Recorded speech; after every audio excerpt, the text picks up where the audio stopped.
In last horizon of astrology, on the eve of launching our new series on very special segment of astrology, Yoga Adhyay or Yoga in Astrology. We are fortunate that our Astromaster U K Jha is giving us true and divine light on this special and attractive subject in the field of astrology. As in field of astrology, it is always look for manifestation of auspicious and inauspicious events happening in life of nativity.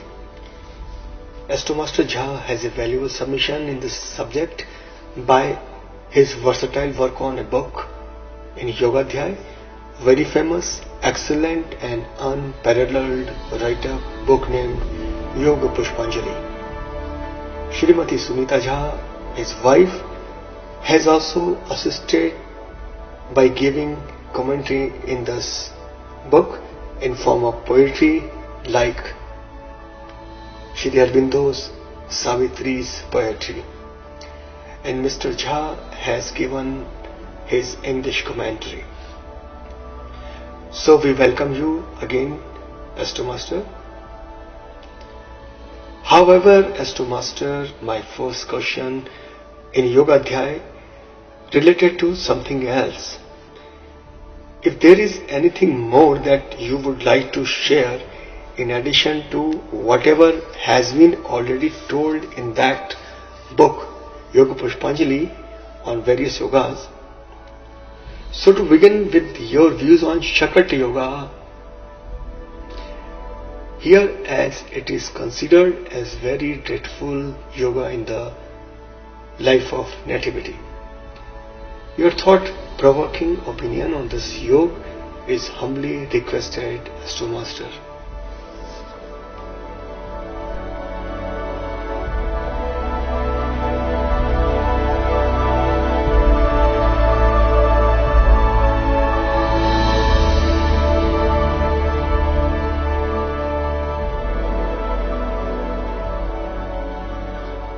Actually, in that book, Yoga Pushpanjali, I have tried to impress upon the readers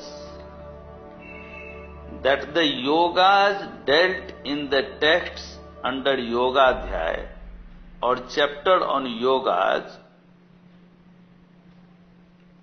that these yogas are actually the theorems on pristine astrological principles. These have been designed to test the understanding of the students about fundamental principles of astrology for delineation of any birth chart. Let me tell you that except for Phal Deepika, this chapter on yoga has mostly been placed at the fag end of all the texts. The purpose is that the adroitness of the astrologer who have learned this science recently is judged through the understanding of those yogas. If they can understand the underlying principles behind the formulation of these yogas, they can move with the interpretation of the charts in right direction. By having a clear grasp of those underlying principles used for formulation of these yogas, one can himself become capable of formulating other astrological combinations related to various aspects of life. That is why I called it the theorems of rudimentary astrological principles used for adumbration of horoscope and to test the acumen and deeper understanding of the students about the astrological principles. Now let us come back to your original question on shakat yoga as is given in the texts. This yoga is deemed dreadful because it is said there that the natives having this yoga would have poor financial prospects in life. If other favorable factors related to wealth is absent in the chart,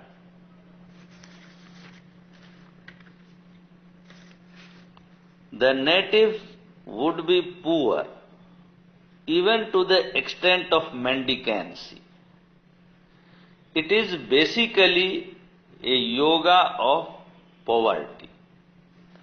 Now let us go through the popular definition of this yoga as is normally found in the text. It says, if moon and the Jupiter are placed in Sadastak position, that is at 6-8 nexus in the birth map, the native would be a mendicant. He would be poor. I have discussed in detail about the basic astrological principles applied for formulation of this yoga in that book, as you have referred, Yog Puspanjali. Same need not be repeated here again. In short, or in simple words, we can say that Jupiter, the significator of wealth, is placed in 6th or 8th house from Chandra Lagna. That is the moon sign. Please note that while Jupiter is the significator of wealth, the planet moon is the planet of wealth. Moon is actually the wealth incarnate in Vedic astrology. The 6th and 8th houses denote mainly the scarcity and paucity. When these two wealth-related planets get deposed at 6-8 nexus with respect to each other, the possibility of paucity of wealth in the life of the native increases manifold. That is why it is said that this yoga would make the native a poor person in life. All this has been elaborated in detail in my book Yog Puspanjali. Now you want to know what more I have to tell in this regard. So I would like to say that this is not merely a yoga of poverty as has been put in the texts. In fact, it indicates about a great and very profound fundamental principles of astrology. And that can be applied to other planets also. Shakat yoga has been dealt in the texts, as has been given in the text, gives generally the results from wealth point of view only. This is because it has been dealt there with the position of significator of wealth, that is Jupiter, with respect to moon. But it is a great principle and can be stressed to other planets as well in the birth chart. Suppose Venus is placed at 6-8 nexus, that is when they are sadastak with respect to moon,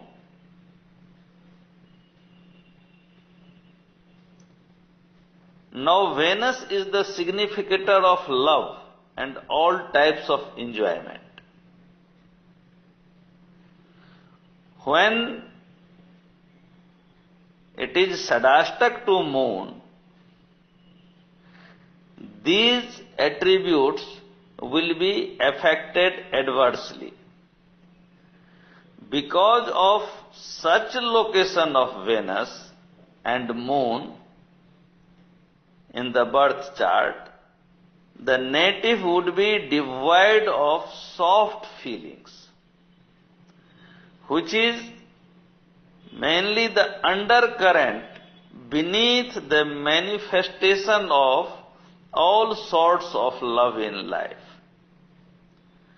The native would not be able to enjoy life in full despite all types of wealth and health and other paraphernalia put to his disposal. His love life would not be consummate, and there may be rancorous elements in maintaining or in maintenance of perfect connubial life. So the effects of Venus placed in sadastak position with respect to moon in the nativity can be understood in this fashion also. The love of the native for any person would not in reality carry the strong currents of affection and belongingness. It would be merely a superficial display of love.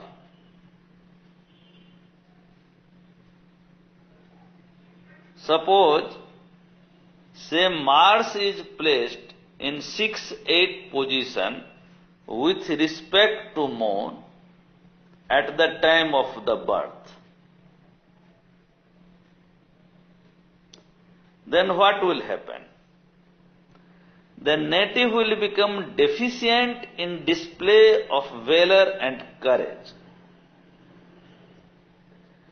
He would not be able to oppose the wrong things at the right moment.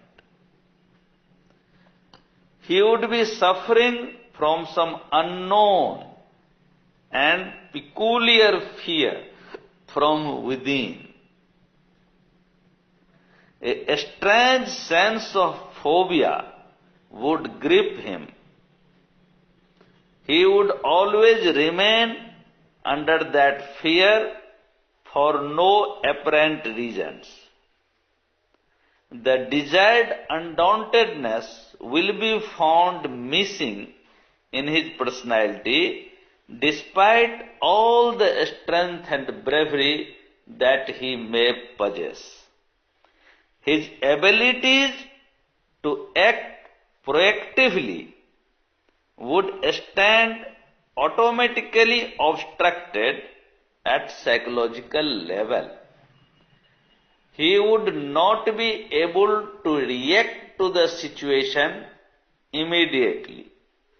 The daredevil traits of Mars shall be conspicuously found missing in those natives.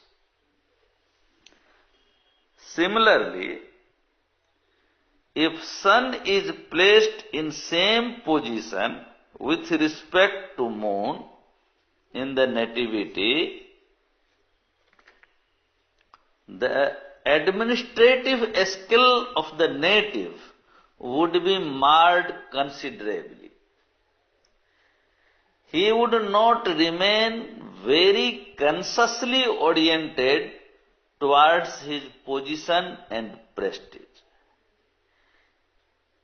He would frequently compromise with the basic principles of life for maintaining his status. In fact, it has been seen in many birth maps that the native becomes unprincipled due to such disposition of moon and sun at the time of birth. The mind does not listen to the call of the soul during the trying hours, and the native falters under the impact of greed and enticement very easily. When Saturn acquired such position in the horoscope with respect to moon, the man is found to be leaning towards worldly things of sensual cupidity. His greed for accumulation of worldly things increases in many directions and expands multifariously. He becomes a pseudo sadhaka.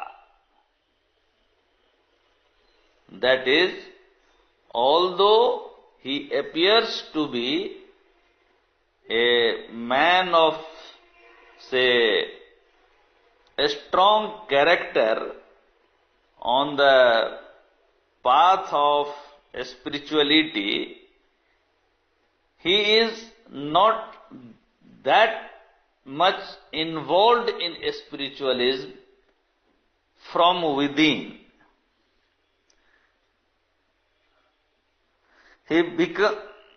In fact, he is seized by the desire of getting the things what he likes in life by hook or by crook.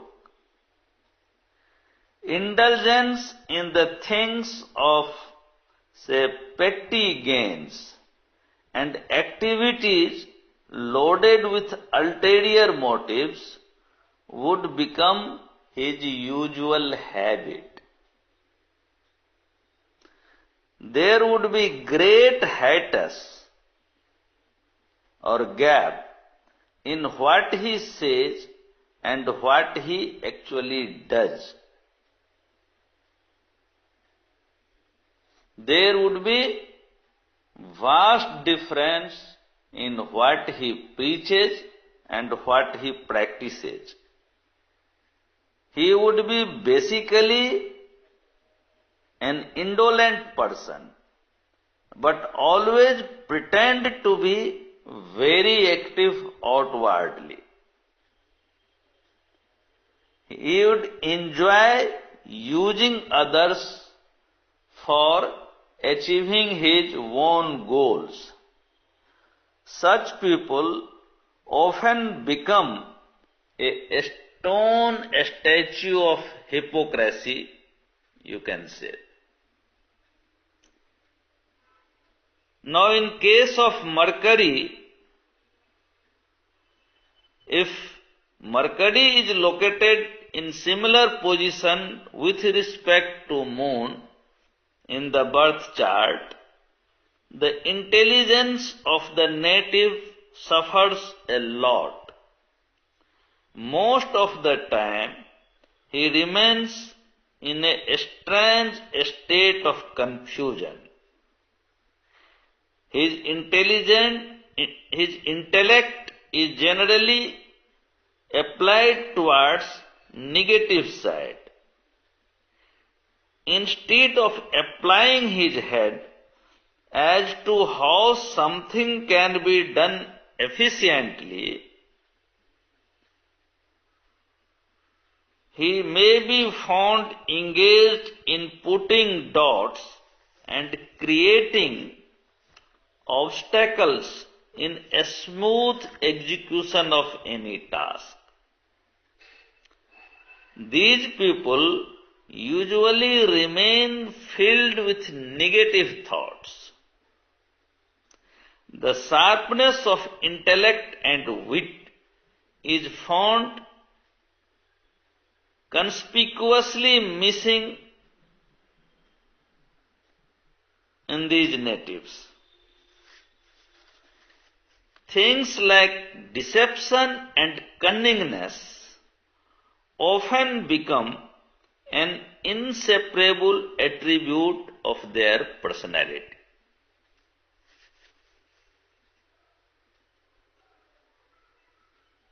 Now let us come to the disposition of, say, Jupiter, as is normally discussed in the famous Shakat Yoga of the texts.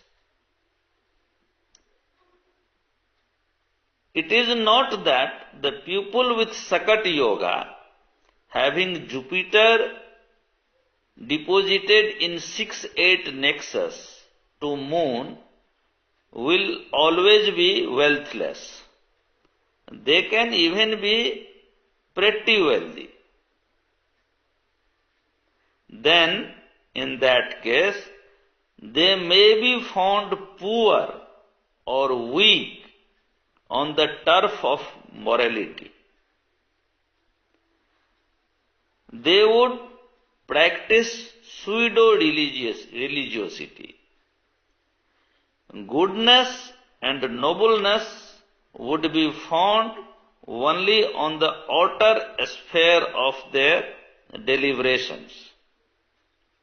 From inside, they may nourish many mean and baseful thoughts that can be injurious for others. What I actually mean to say that Shakat Yoga is not merely a yoga of poverty, but also a grand principle for astrological delineations.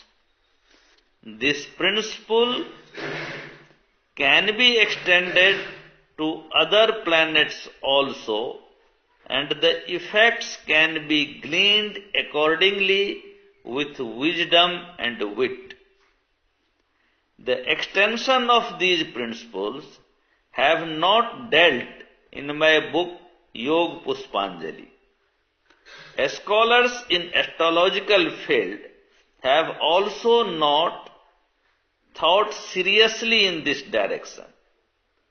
For the first time in the annals of astrological discussions, I am talking about the extension of this principle with respect to other planets. Guess that is what you wanted to know through this question, and I have given my opinion in this regard. Yogas given in the books of YOGASUTRA are also the theorems, and that has to be understood like that.